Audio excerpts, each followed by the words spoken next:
शोध संवाद research forum के फेसबुक पेज के सभी दर्शकों को हिसार से डॉक्टर सुरेंद्र बिश्नोई का सादर नमस्कार। अपनी बात को शुरू करने से पहले मैं जाहिदुल दीवान और प्रियंका झा और उनकी पूरी टीम का हार्दिक धन्यवाद करना चाहूँगा, जिन्होंने शोध संवाद रिसर्च फोरम के इस प्लेटफॉर्म के माध्यम से आप सभी से रूबरू होने का और एक बहुत ही मौजूद विषय कि वर्तमान परिप्रेक्ष्य में शिक्षा एवं शिक्षण के समक्ष चुनौतियां पर बातचीत करने का अवसर प्रदान किया।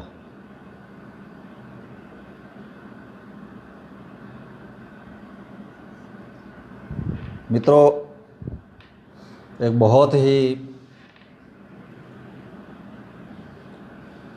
संकट का समय पूरे विश्व में चल रहा है और जिस समय हम मिल रहे हैं वह एक बहुत भयावह समय वैश्विक दृष्टि से इस समय है। एक छोटा सा विषाणु जिसका अभी ये भी नहीं पता कि विषाणु है या बैक्टीरिया है, वुहान से निकला और देखते ही देखते पूरी दुनिया में फैल गया और एक तरह से पूरी दुनिया को अपनी जद में ले लिया।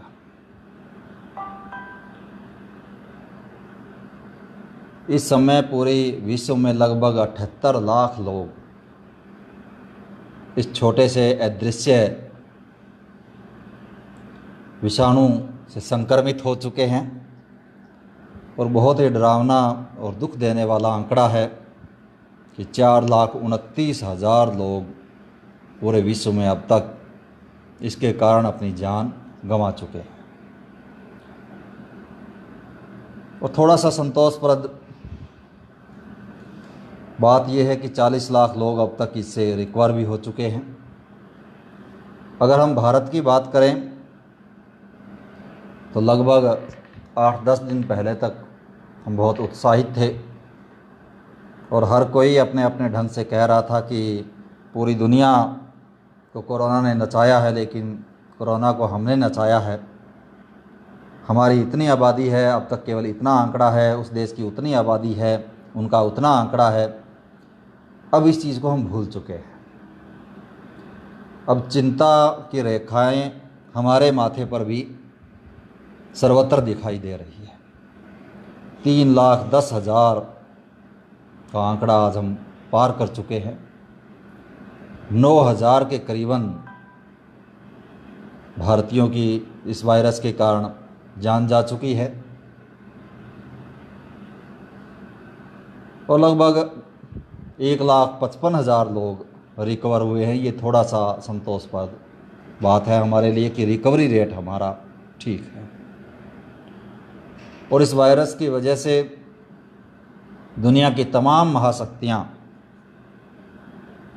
यूरोप से लेकर के अमेरिका तक, रूस, जापान, सब त्रस्त व पस्त है।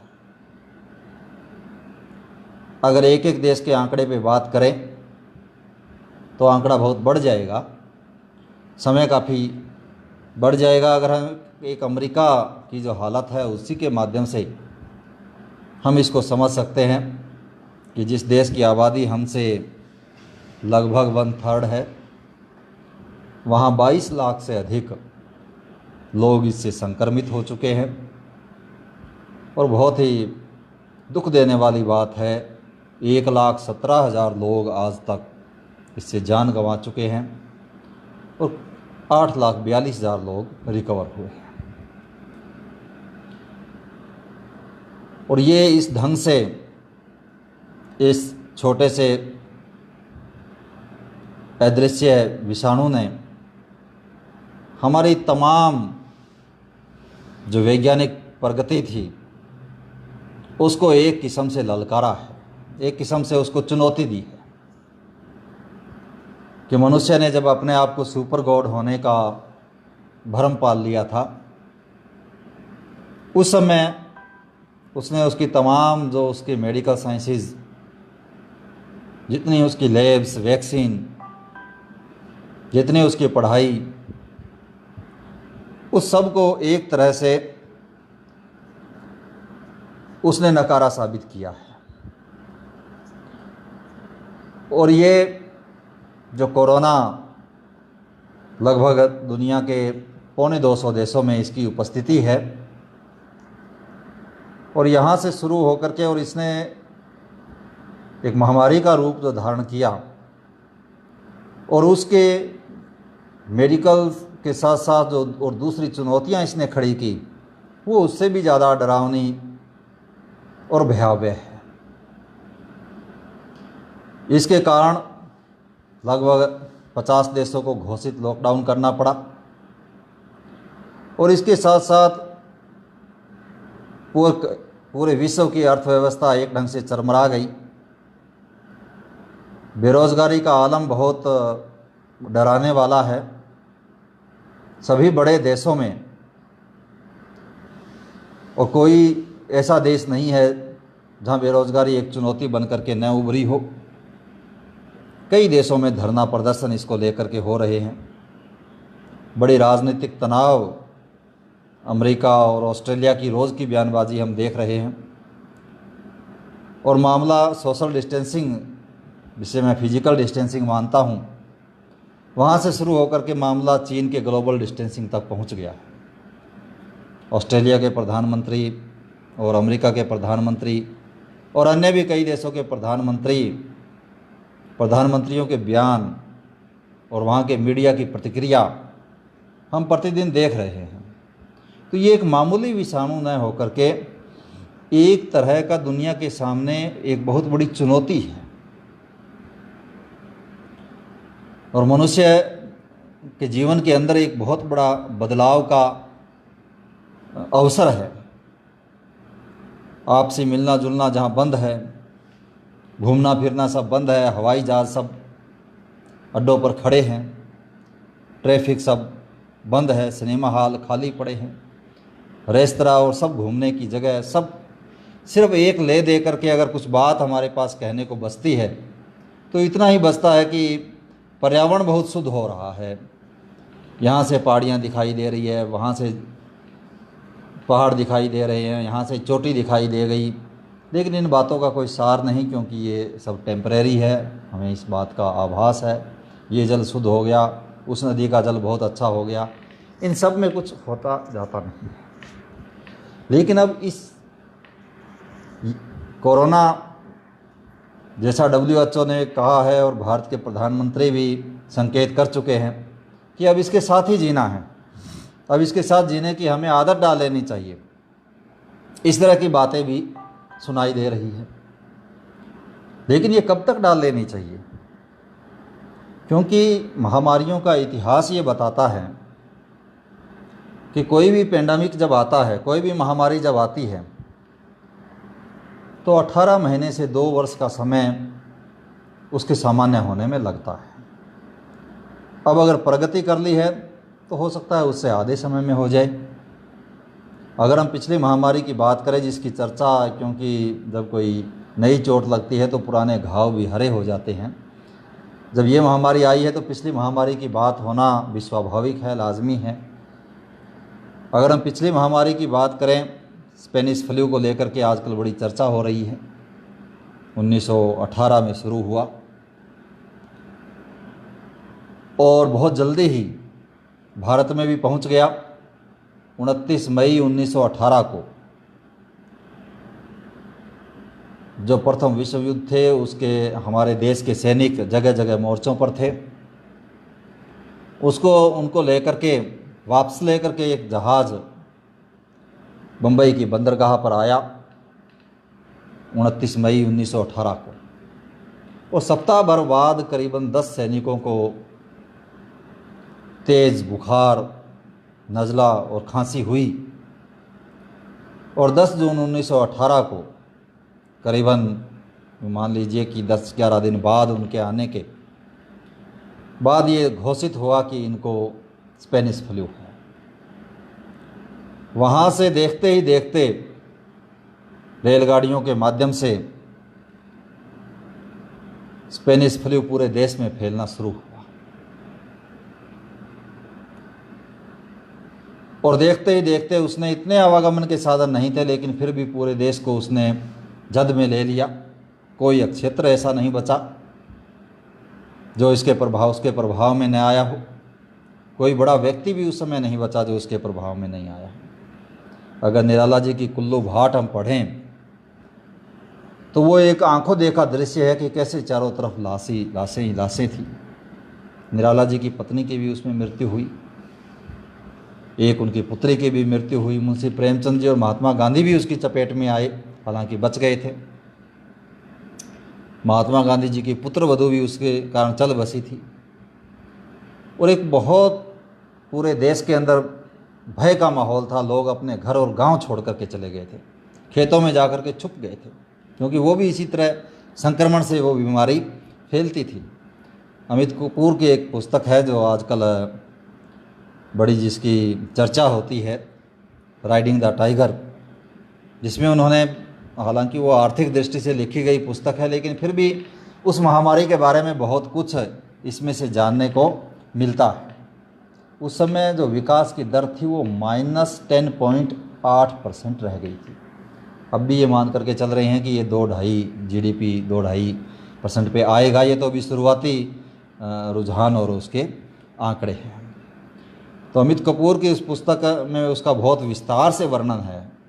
और जब परमात्मा दुख देता है तो चारों तरफ से देता है। उस समय बंगाल का महान अकाल पड़ा, अंग्रेज़ों का राज था, कोई सुनने वाला उस समय नहीं था।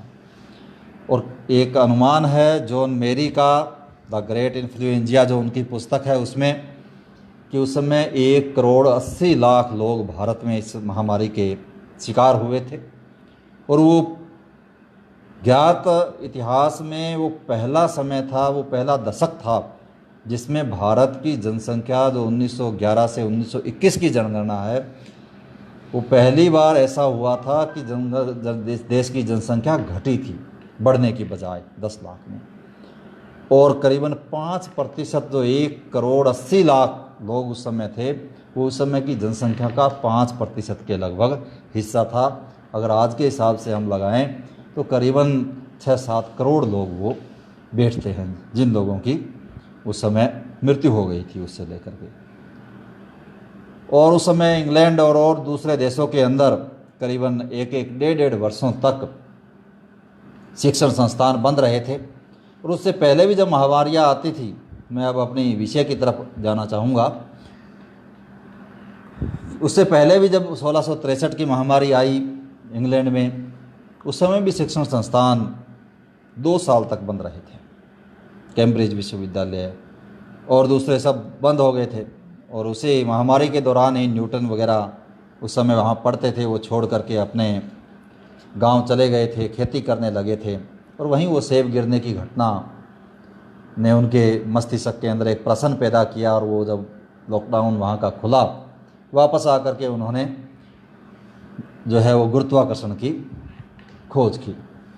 ये एक दूसरी बात है, क्योंकि हर चीज़ के सकारात्मक नकारात्मक प्रभाव होते हैं। तो ये महामारियों का इतिहास बताता है कि एक लंबा संघर्ष दुनिया को इनके साथ करना पड़ता है। और वो संघर्ष हम कर भी रहे हैं।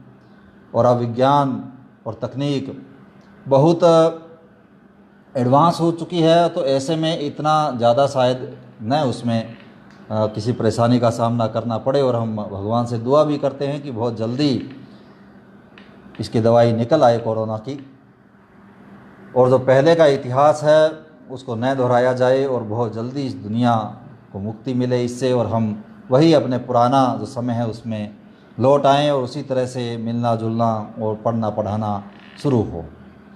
तो आज का जो विषय है कि वर्तमान परिप्रेक्ष्य में शिक्षा और शिक्षण के समक्ष चुनौतियाँ।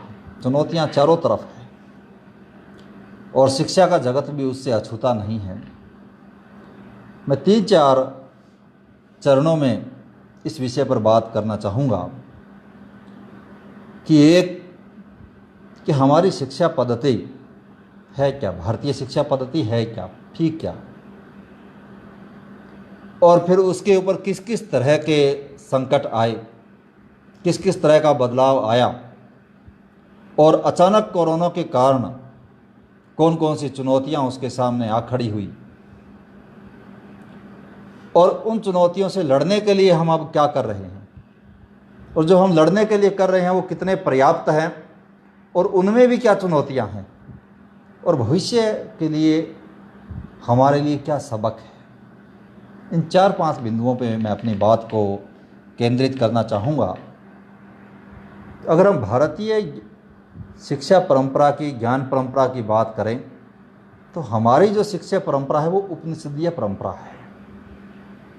उपनिषद यानी कि पास बैठना ज्ञान के लिए, किसी के पास बैठ करके, उपनिषद का मतलब ही यह है कि ब्रह्म विद्या के लिए गुरु के पास में बैठना, पास बैठ करके शिक्षा प्राप्त करना, आमने सामने गुरु के शरण में बैठ करके।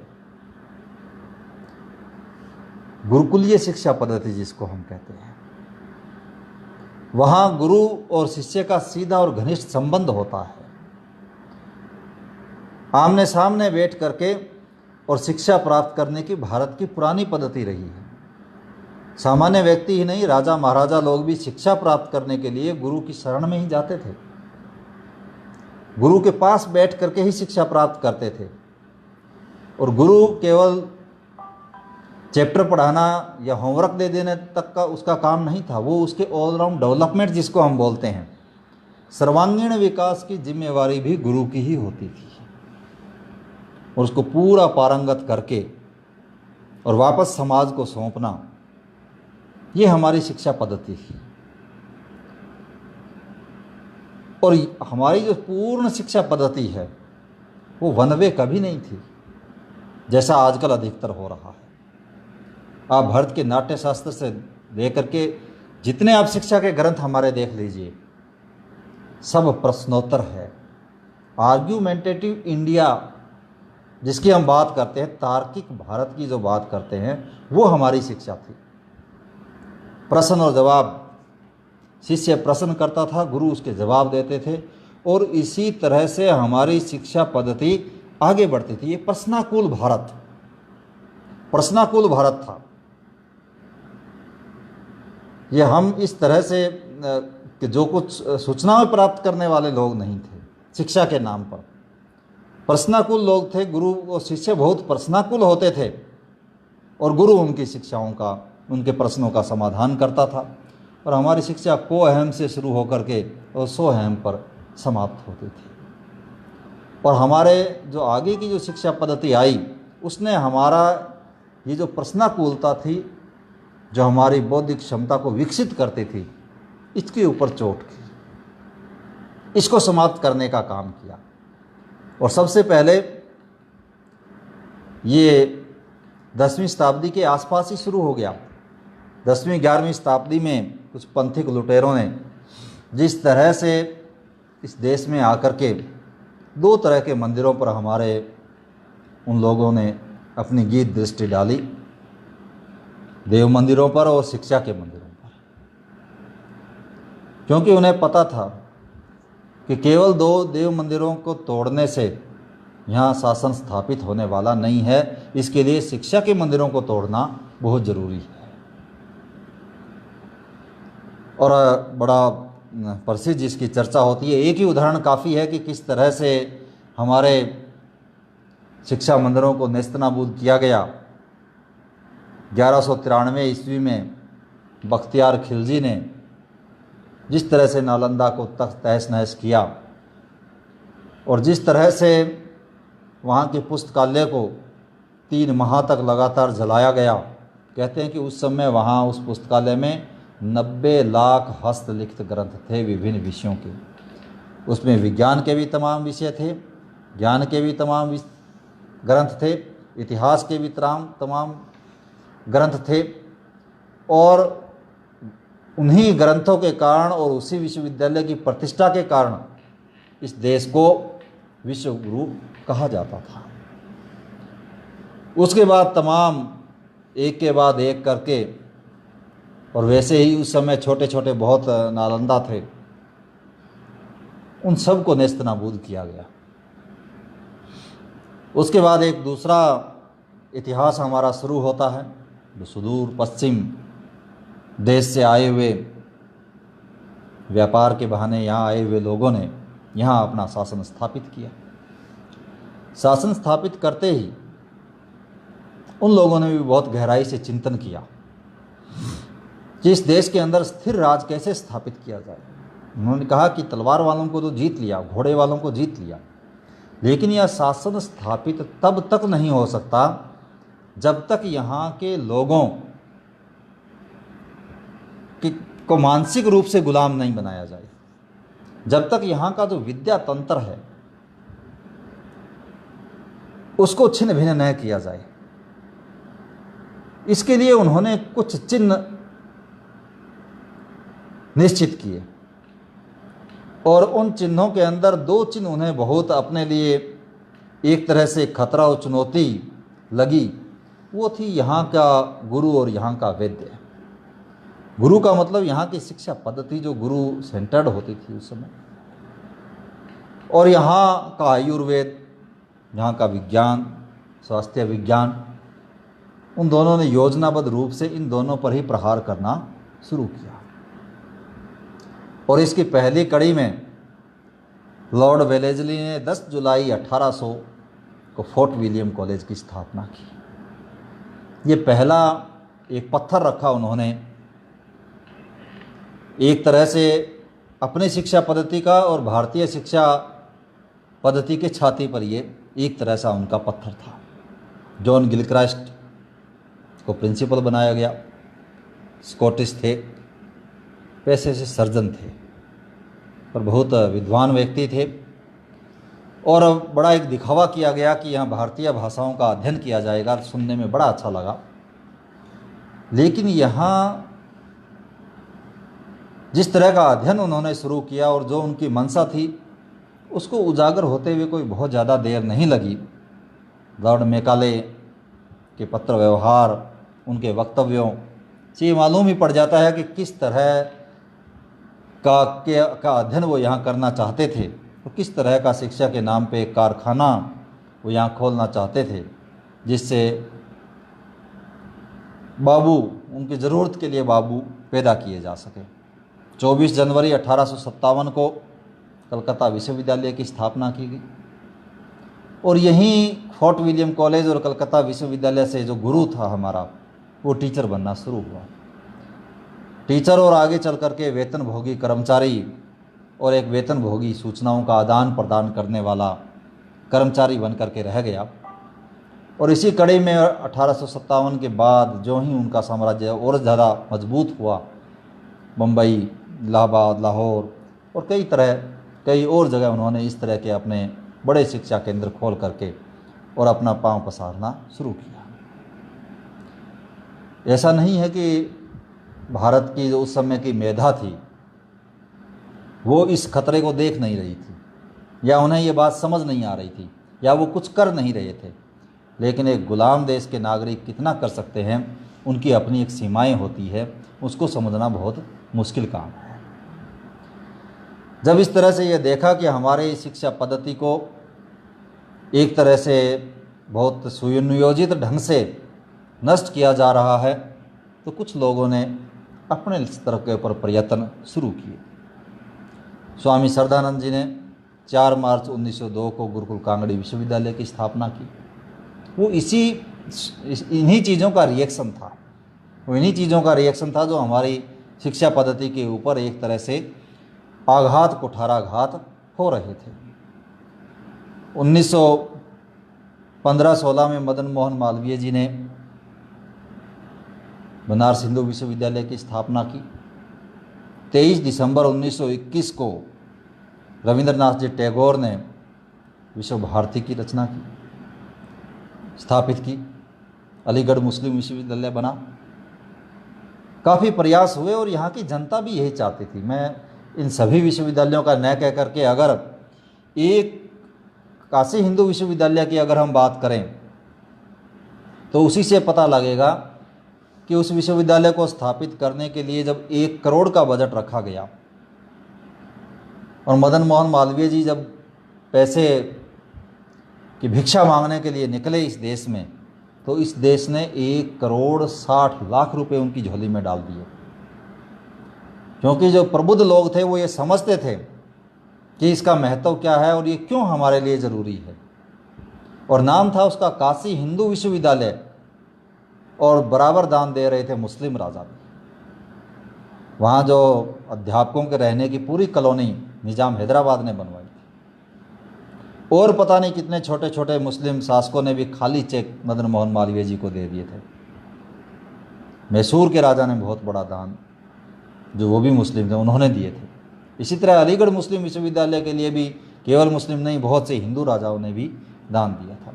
ये एक प्रयास था, लेकिन शासन के आगे व्यक्तिगत प्रयास बहुत ज़्यादा टिकते नहीं हैं,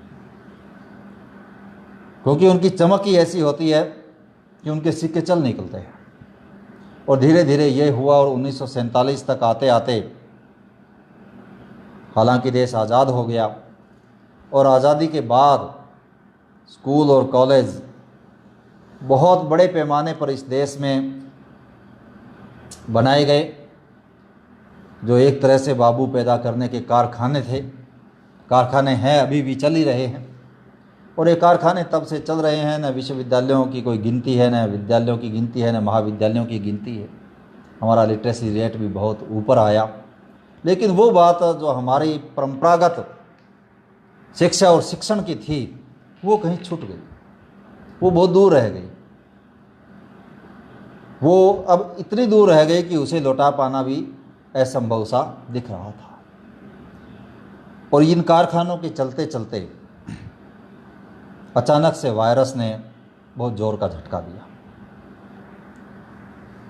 और उससे अब ये हालात ये हो गए कि भारत ही नहीं बल्कि पूरी दुनिया के 160 करोड़ विद्यार्थी कक्षाओं से बाहर है, विद्यालयों से बाहर है, और 3 महीने, लगभग 3 महीने से अपने घरों में कैद रहने को विवश है। अगर हम भारत की बात करें तो लगभग 35 करोड़ विद्यार्थी इस समय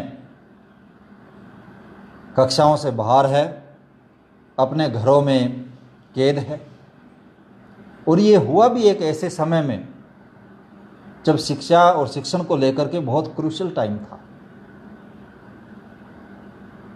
एग्ज़ाम बिल्कुल सर पर थे, चल रहे थे विद्यालयों के, महाविद्यालयों के एग्ज़ाम कहीं चल रहे थे, कहीं होने वाले थे, सब रुक गए। कहीं 2 पेपर बकाया है, कहीं 1 पेपर बकाया है, रिजल्ट आ नहीं सकता, कोर्स पूरा नहीं हुआ, सब प्रैक्टिकल्स रुक गए, सारे प्रोजेक्ट रुक गए। एक बहुत तरह का तुषारापात विद्यार्थियों और शिक्षा और शिक्षण के ऊपर हुआ। और विशेष रूप से जो बिल्कुल जिनको आगे का रास्ता तय करना था, जैसे 10वीं के बाद, 12वीं के बाद, बीए फाइनल के बाद, एमए फाइनल के बाद, उन्हें कुछ सूझ नहीं रहा कि वो करे तो करे क्या, किम कर्तव्य विमूढ़ है। कितने वर्षों से योजना बना रहे थे कि इसके बाद मुझे ये करना है, वहाँ जाना है, और कितने वर्ष भर की तैयारी यहाँ खींच करके लाए थे, और एकदम से जिस ढंग से सब कुछ रुका तो उनकी 1 साल की तैयारी के ऊपर एक किस्म से पानी फिर गया। अब दोबारा से अपने आप को रिवाइव करना बड़ा मुश्किल काम है, रिवाइज करना बड़ा मुश्किल काम है। अब ले दे करके कई बार बोर्ड यूनिवर्सिटीज़ अपनी संभावित तिथियां परीक्षाओं को बताती है, फिर उसको आगे सरकाती है, फिर बताती है, फिर आगे सरकाती है। कभी एग्ज़ाम की डेट घोषित करते हैं, लेकिन फिर अचानक से जो है उसको रोक दिया जाता है।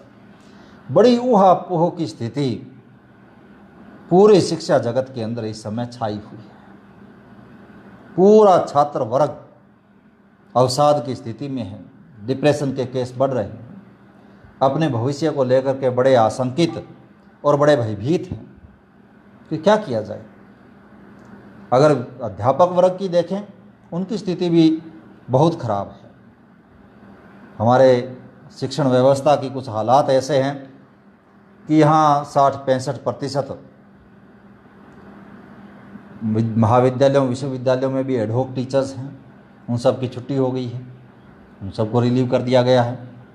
अगर विद्यालय के स्तर पर देखें तो 60-65% प्राइवेट स्कूलों के अध्यापक हैं, उनके ऊपर भी बड़ा जो है उनके वेतन का और विद्यार्थियों की फीस का और उनके भविष्य का बड़ा भारी संकट जो है एक तरह से आया हुआ है। पूरा शिक्षा जगत एक तरह से बहुत अवसाद और बहुत ही चिंता और आशंका की ज़िंदगी जी रहा है। और एक तरह से जो टीचर और स्टूडेंट का हमारे यहाँ सदैव से ही एक स्पिरिचुअल रिलेशन माना गया है, केवल व्यावसायिक संबंध नहीं है, बल्कि हमारे यहाँ बहुत ही सच्चिदानंद प्रदान करने वाला एक संबंध विद्यार्थी और अध्यापक का रहा है। उसके अंदर एक बड़ा गैप आ गया है और उस गैप को भरने का जो हम प्रयास कर रहे हैं वो टेक्नोलॉजी के माध्यम से कर रहे हैं। ये तो भला हो टेक्नोलॉजी का, जो कुछ अंशों में ही सही, लेकिन इस गैप को भरने का प्रयास इसके माध्यम से किया जा रहा है। जो ऑनलाइन क्लासेस का कंसेप्ट और धारणा जो हमारे यहाँ चली है, और व्हाट्सएप से लेकर के Skype, Zoom, Google Meet, Google classroom और न जाने कितने ऐप इन दिनों में हमारे सामने आए हैं। बहुत से शिक्षण संस्थानों ने अपने ऐप भी बनाए हैं और इन ऐप के माध्यम से लाइव या किसी तरह से सामग्री भेज करके और इस एक अंतराल को मिटाने की कोशिश की जा रही है। वो कितनी कामयाब होती है उसका मूल्यांकन तो बाद में होगा, उसमें अभी समय लगेगा, लेकिन एक तरह से ये प्रयास किया जा रहा है कि किसी तरह से इस अंतराल को, इस गैप को भरा जाए। और जिस प्रकार से सेमिनार, ट्रेनिंग, सिंपोजिया सब रुक गया था, उसको भी वेबिनार के माध्यम से और दूसरे माध्यमों से उन सब को भरने का प्रयास किया जा रहा है। ये गोष्ठियाँ हो रही है, ये वेब सीरीज चल रही है, कई तरह के प्रयास इसको लेकर के हो रहे हैं। और जो सरकार है वो भी पूरी तरह से अपनी तरफ से पूरा प्रयास इसको लेकर के कर रही है। जो MHRD है उसकी तरफ से सव्यम, दीक्षा, ई बस्ता, नेशनल रिपोजिटरी, शोध गंगा, EG पाठशाला, इनको एक्टिव करने की कोशिश की जा रही है। हालांकि ये पहले से थे, लेकिन इनकी तरफ कोई ध्यान नहीं देता था, इनका पूरी तरह से सदुपयोग नहीं हो रहा था। अब इसको लेकर के पूरी तरह से गवर्नमेंट प्रयास कर रही है, विश्वविद्यालय भी प्रयास कर रहे हैं। कोई विश्वविद्यालय फेसबुक के माध्यम से, कोई किसी तरह से जो है वो अपनी बात विद्यार्थियों तक पहुंचाने का प्रयास कर रहे हैं। अब थोड़ा सा दृष्टिपात हम इस बात पर करेंगे कि क्या ये सब अभी हमारे सामने आया है या भारत इसके लिए पहले से भी कुछ तैयार था? क्या कभी भारत ने कुछ सोचा भी था इसके लिए? हालांकि ये एक तरह से ये डिस्टेंस एजुकेशन टाइप का ही मामला इस समय चल रहा है। तो डिस्टेंस एजुकेशन भारत में कोई नई नहीं है, लेकिन इसकी ओर ध्यान नहीं दिया गया। 25% विद्यार्थी पहले से ही डिस्टेंस एजुकेशन, हायर एजुकेशन की बात कर रहा हूँ मैं, स्कूलों में नहीं, प्रयास कर रहे थे। यहाँ डिस्ट्रिक्ट एजुकेशन काउंसिल तक बनी हुई थी, लेकिन उसको UGC में मर्ज कर दिया गया, उसका महत्व ही नहीं समझा गया। और जो डिस्टेंस पत्राचार या कॉरस्पॉन्डेंस से जो शिक्षा प्राप्त करने वाले विद्यार्थी थे, उनकी तरफ विश्वविद्यालय या सरकार कभी ध्यान नहीं देती थी। केवल औपचारिकता निभाने के लिए कुछ नोट्स भेज दिए, कुछ लेक्चर भेज दिए, छोटी मोटी क्लास लगा ली, ये सब कर रहे थे। लेकिन ये जो इस समय ई-लर्निंग का चला हुआ है, अगर ये दूरस्थ विद्यार्थियों के लिए पहले से इन सब माध्यमों को दुरुस्त किया गया होता और दुरुस्त करके और इनको सशक्त किया गया होता, तो आज परिणाम कुछ दूसरे होते। लेकिन इसको और ध्यान नहीं दिया गया हमारे दूरस्थ शिक्षा के विद्यार्थियों को, और इसको सरकार ने कभी गंभीरता से, विश्वविद्यालयों ने कभी गंभीरता से लिया ही नहीं। हालांकि फॉर्मेलिटी के नाम पे बहुत पहले से इस बारे में कुछ प्रयास किए जा रहे थे। 1976 में ही नासा की मदद से सैटेलाइट स्थापित किया गया। साइक एक्सपेरिमेंट भी शुरू किए गए। 1976 में ही 6 राज्यों के 2400 स्कूलों में इस तरह की ऑनलाइन पढ़ाई का प्रयास किया गया। लेकिन जिस तरह की सुस्ती यहाँ शासन और प्रशासन में रहती है, उस प्रयास को वो सब निगल गए। 90 के आसपास फिर से इंदिरा गांधी विश्वविद्यालय जब से नेशनल ओपन यूनिवर्सिटी जब से शुरू हुई, और तब से लेकर के इस सुस्त पड़े काम में थोड़ी सी तेजी आई, उसको बढ़ावा दिया जाने लगा। टेलीविज़न और दूसरे माध्यमों से इस ऑनलाइन पढ़ाई की एक कोशिश की जाने लगी। 2000 के आसपास यूजीसी के कार्यक्रम भी चलाए जाने लगे और जो इग्नू है वो लगातार अपने कार्यक्रम चला रही थी। लेकिन कितने ऊँट के मुंह में जीरा, इससे भी कम। तो इस प्रकार से करते करते 2000 में एक बार फिर से मुहिम शुरू हुई और 2004 में एक बहुत बड़ा प्रयास हुआ। 2004 में इसरो ने एक सैटेलाइट सिर्फ केवल और केवल एजुकेशन के लिए स्थापित किया, वो भी ऑनलाइन शिक्षण के लिए, और उसकी क्षमता थी 300 चैनल उस पर शुरू किए जा सकते थे। लेकिन ये दुर्भाग्य है हमारा कि 1000 करोड़ का ये प्रोजेक्ट था जो सरकार की तरफ से लगाया गया, लेकिन उससे पहले इसका सदुपयोग क्या करना है, इसके बारे में किसी तरह की कोई तैयारी नहीं की गई। कर्नाटक के एक ज़िले में चामराजनगर में के लगभग 700-800 स्कूलों में इसका प्रयोग शुरू किया गया कर्नाटक के। लेकिन उसी समय मुरली मनोहर जोशी केंद्रीय मानव संसाधन विकास मंत्री थे। उसके बाद माननीय अर्जुन सिंह जी बने। तुरंत वहाँ से सब उठा करके और अपने मध्य प्रदेश में ले आए। जबलपुर में बड़ा ऑफिस और बड़ी मशीनें उसकी लगाई गई। आसपास के ज़िलों में कार्य शुरू किया गया। लेकिन जो ही वो मंत्री हटे, वहाँ से भी सब कुछ उठा लिया गया। उन मशीनों का क्या हुआ, उन साधनों का क्या हुआ, उन संसाधनों का क्या हुआ, कोई पूछने वाला नहीं है। इस तरह से एक बहुत बड़ा अवसर था, इतना बड़ा प्रोजेक्ट था 1000 करोड़ का। अगर उसका सदुपयोग किया गया होता तो आज हम पता नहीं कहाँ से कहाँ इस स्थिति के अंदर खड़े होते और इस अवसाद को हम काफ़ी दूर हद तक कम करने में सफल होते। पिछले 5-7 वर्षों में कुछ ध्यान इस ओर दिया गया है। स्वयंप्रभा जो बहुत प्रभावशाली इस क्षेत्र में काम कर रही है, 32 चैनल उसके चल रहे हैं शिक्षण को लेकर के। यूजीसी के भी हैं, कई विश्वविद्यालयों के भी हैं, आईआईटी के भी हैं। उनके माध्यम से ये निरंतर प्रयास हो रहा है और एक प्लेटफार्म देने की कोशिश की जा रही है।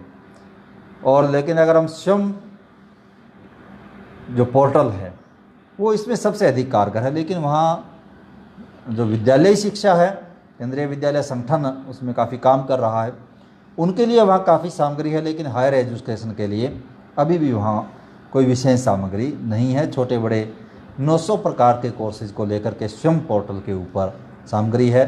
विद्यार्थियों को वहाँ जाना चाहिए और वहाँ जाकर के उसका लाभ उठाना चाहिए। लेकिन इसकी जानकारी कहाँ तक है? यूजीसी ने भी इतने सारे अपने फेसबुक पर इन्हीं दिनों में इतने सारे लिंक डेवलप किए हैं, अपलोड किए हैं, लेकिन विद्यार्थियों की उनकी जानकारी कहाँ है, इतनी जागरूकता कहाँ है? क्योंकि समय रहते ही इस बारे में कोई प्रयास पहले किया नहीं गया था। लेकिन इतना सब कुछ होने के बाद अगर क्या विद्यार्थी चाहे तो वह इस गैप को भर सकता है? क्या इसको दूर कर सकता है?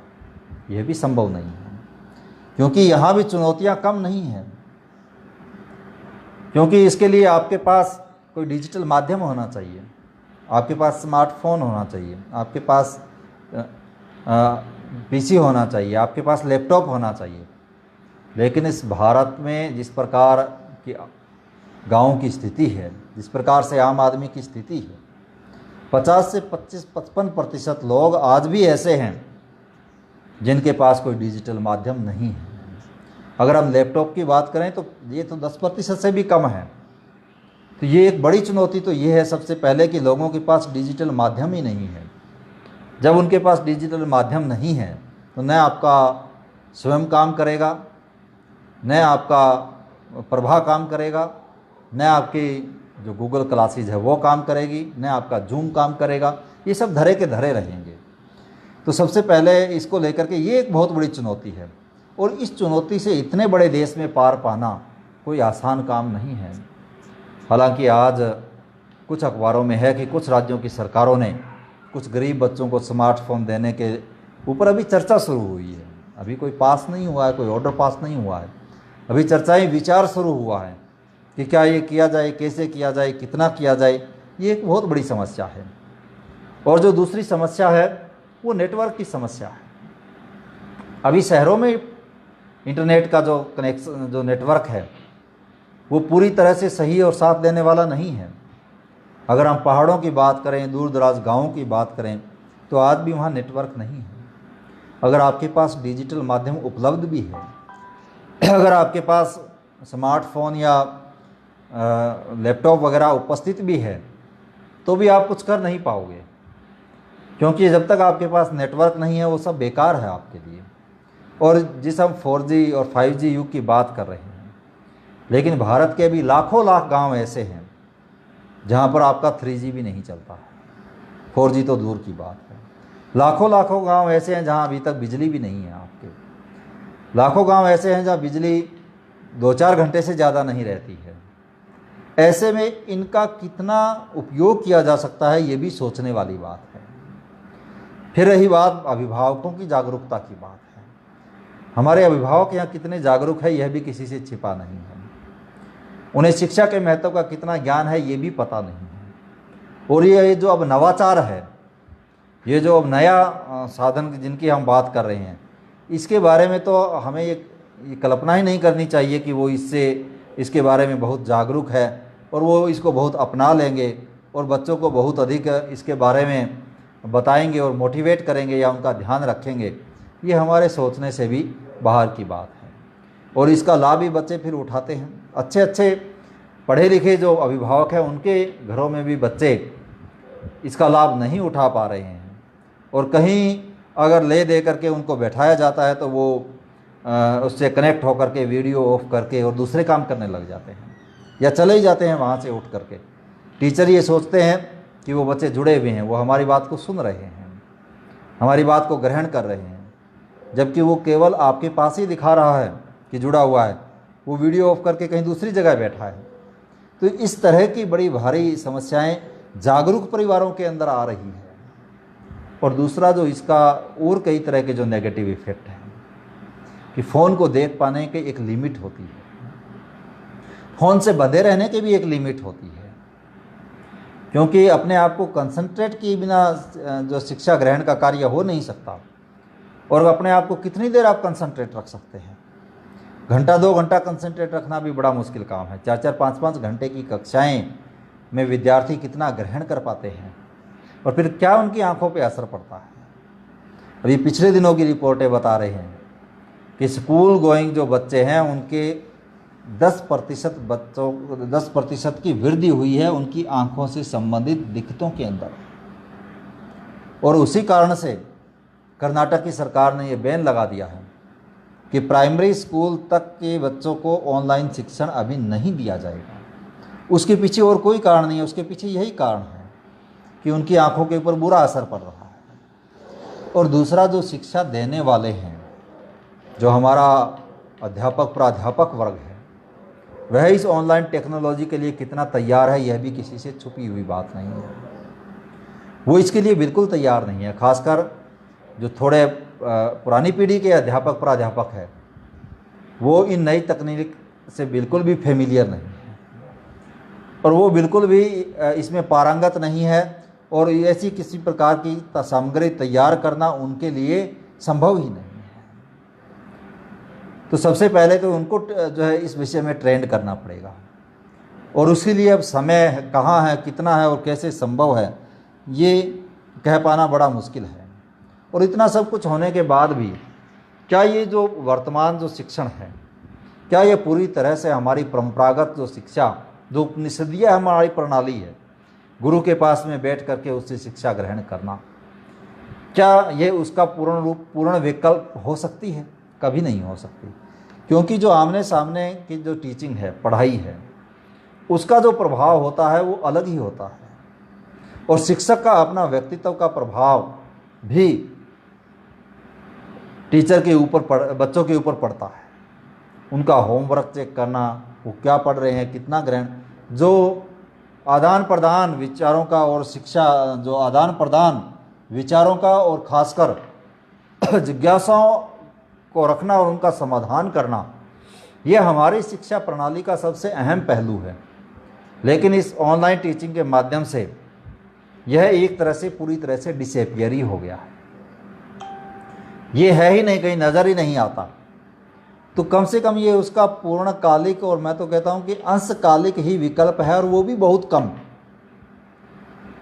यह तो नए से कुछ, something is better than nothing वाली बात है। इससे ज़्यादा ये कुछ भी नहीं है। तो इससे हम चाहें कि लगभग भरपाई हो रही है, अगर हम ऐसा चाहें, ऐसा अगर हम सोच रहे हैं, तो ये हमारी नादानी है, हमारी भूल है। पहली बात तो आधी आबादी इससे जुड़ी हुई नहीं है। जो आधी जुड़ी हुई है उसमें से भी आधी के पास कनेक्टिविटी है, और जो कनेक्टिविटी है उसमें से भी आधी इसके ऊपर ध्यान दे रहे हैं, आधे ही इसमें जागरूक है। तब वो कितना प्रतिशत बच जाता है, इसका अनुमान आप स्वयं लगा लीजिए कि कितने लोग इससे सही मायने में इसका सदुपयोग किए जा रहे हैं। और सर्वांगीण विकास, संतोष नागरे जी ने जो कहा कि हमारी जो शिक्षा है उसका जो उद्देश्य है वो सर्वांगीण विकास है। महात्मा गांधी और रविंद्रनाथ टैगोर का जो शिक्षा की परिभाषा है उसको उठा करके देख लीजिए। चरित्र का निर्माण करना, मनुष्य का शारीरिक और आत्मिक विकास करना, ये हमारे यहाँ शिक्षा की परिभाषा है। लेकिन इससे जो हम अब कर रहे हैं, इसको शिक्षण तो आप कहिए ही मत, ये तो एक तरह से सूचनाएं भेजना जैसा है। अब हम सूचनाएं भेज रहे हैं, पढ़ा नहीं रहे हैं। इसको अगर कोई कह रहा है कि हम पढ़ा रहे हैं, तो वो एक तरह से किसी और ही मुगालते में है। ये केवल सूचनाएं भेजने का क्रम है जो चल रहा है, नए से अच्छा है। और इससे सर्वांगीण विकास और शिक्षा का उद्देश्य बिल्कुल पूरा नहीं होता। शिक्षा के जो डायरेक्ट ने 4, जो यूनेस्को ने जो एक समिति बनाई थी कि शिक्षा के क्या 4 उद्देश्य होने चाहिए, उसमें लर्न टू लिव टुगेदर भी एक उद्देश्य है। वो 4 उद्देश्य जो सबमिट किए थे डायरेक्ट की समिति ने, बाद में पता लगा कि वो सारे उन्होंने भारतीय ग्रंथों से ही प्रेरणा लेकर के 4 उद्देश्य जो है वो जो लर्न टू डू और लर्न टू वी और लर्न टू लिव टुगेदर और एक और था, इस तरह के जो 4 उद्देश्य उन्होंने बनाए थे, उसमें जो लिव टुगेदर वाला है वो तो इसमें है ही नहीं कहीं ऑनलाइन टीचिंग में।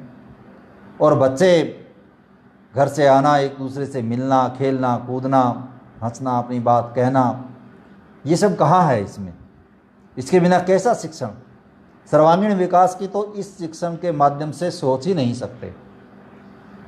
लेकिन एक बात जो इसके अंदर सुखद निकल करके आ रही है वो ये है कि भविष्य की शिक्षा और शिक्षण के लिए बहुत सारे सबक हम इस समय ले सकते हैं।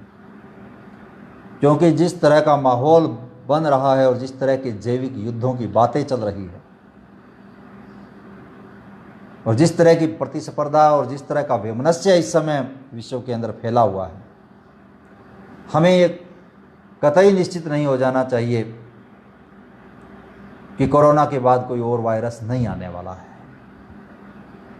या इससे खतरनाक कोई वायरस नहीं आने वाला है। इसलिए इससे सबक लेकर के बहुत जल्दी कोरोना बीत जाएगा, लेकिन उसके बाद भी इस दिशा के अंदर कार्य बंद नहीं होना चाहिए। आगे की शिक्षा को भी एक मिक्सचर रखना चाहिए आगे की शिक्षा के लिए, और धीरे धीरे एक इस प्रणाली को विकसित करना चाहिए और एक आदत डालनी चाहिए।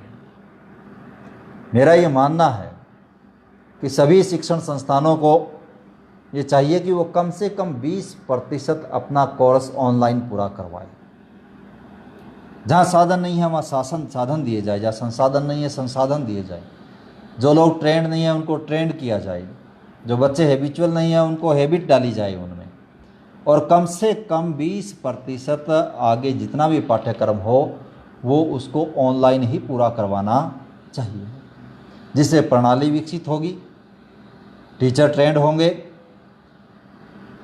बच्चों को भी हैबिट पड़ेगी और भविष्य में ऐसी न करे भगवान, लेकिन ऐसी कोई स्थिति आ जाए तो कम से कम हम शिक्षा के स्तर पर उससे लड़ने में सक्षम हों। और जो मूलभूत सुविधाएं हैं इस प्रणाली की, इस नवाचार की, चाहे वो इंटरनेट है, चाहे वो बिजली है, चाहे वो कंप्यूटर है, चाहे वो स्मार्टफोन है, चाहे वो लैपटॉप है, वो सब कुछ हमें करना पड़ेगा। और इसमें कोई संदेह शक नहीं है कि ये सब हम राजी खुशी नहीं कर रहे हैं, यह एक मजबूरी है। लेकिन केवल एक मजबूरी है तो इसको औपचारिकता भी न समझी जाए, बल्कि कोई ठोस योजना बना करके इस दिशा में आगे बढ़ना चाहिए, आगे कार्य करना चाहिए। न ये अध्यापकों को रास आ रहा है और न ये विद्यार्थियों को रास आ रहा है। अमेरिका और यूरोप के विद्यार्थी भी एक सर्वे में ये पाया गया है कि वो चाहते हैं जल्दी से जल्दी उनका स्कूल खुले। भारत में जो सर्वे हुआ है उसके अनुसार 70% बच्चे इसको पसंद नहीं कर रहे हैं। 70% बच्चे ये चाहते हैं कि जल्दी से जल्दी विद्यालय खुले, हम स्कूल में जाएं। लेकिन ये विद्यालयों का खुलना, स्कूल में जा पाना, ये कब संभव होगा, कैसे संभव होगा, ये न टीचर के वश की बात है, न विद्यार्थियों के वश की बात है, न अभिभावकों के वश की बात है। स्थितियाँ ऐसी है, परिस्थितियाँ ऐसी है, कब क्या होगा ये किसी को पता नहीं है। लेकिन तब तक इस प्रणाली को, इस प्रणाली के साथ अधिक से अधिक इसको उपयोगी बनाने का प्रयास जब विद्यालय करेंगे, अध्यापक करेंगे और उसके साथ साथ में बच्चे और अभिभावक भी करेंगे, तब इसका लाभ अधिकाधिक उठाया जा सकता है। यही मेरा मानना है और इसको एक अवसर मान करके, हालांकि मैं फिर कहना चाहूँगा कि ये हमारी परंपरागत शिक्षा पद्धति का पूर्ण रूप से विकल्प नहीं है, ऐसा नहीं सोचना ही नहीं चाहिए और ये हो भी नहीं सकता।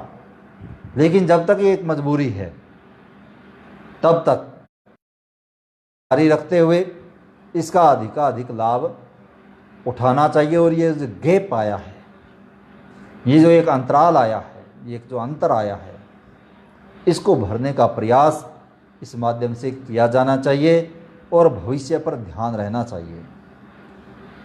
भविष्य पर ध्यान सरकार रख सकती है, उसे कुछ इस तरह की योजनाएं बनानी चाहिए कि अचानक ऐसी कोई आपदा आ जाए तो इससे कैसे निपटा जाए। और कम से कम अब इतना अवकाश नहीं रहा है कि विद्यार्थियों के लिए वो 2 साल के लिए घर बैठ जाए, 1 साल के लिए घर बैठ जाए और उसके घर बैठने के बाद जितना वो पिछड़ जाएगा और जितना वहाँ पर गैप आ जाएगा उसकी पढ़ाई में, उसको भर पाना बहुत मुश्किल होगा। इसलिए अमेरिका, जापान और इंग्लैंड और दूसरे यूरोप के देशों में तो 5G से भी आगे की वो लोग बातें कर रहे हैं।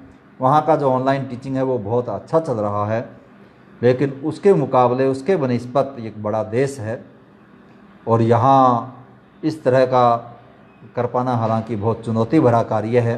लेकिन फिर भी जितने प्रयास किए जा रहे हैं उन प्रयासों की सराहना होनी चाहिए और उन प्रयासों को हाथों हाथ अभिभावकों और अध्यापकों को लेना चाहिए और इस नवाचार का स्वागत होना चाहिए और इसको एक अंशकालिक विकल्प के तौर पर लेते हुए अपनाना चाहिए और भविष्य पर भी दृष्टि रखनी चाहिए।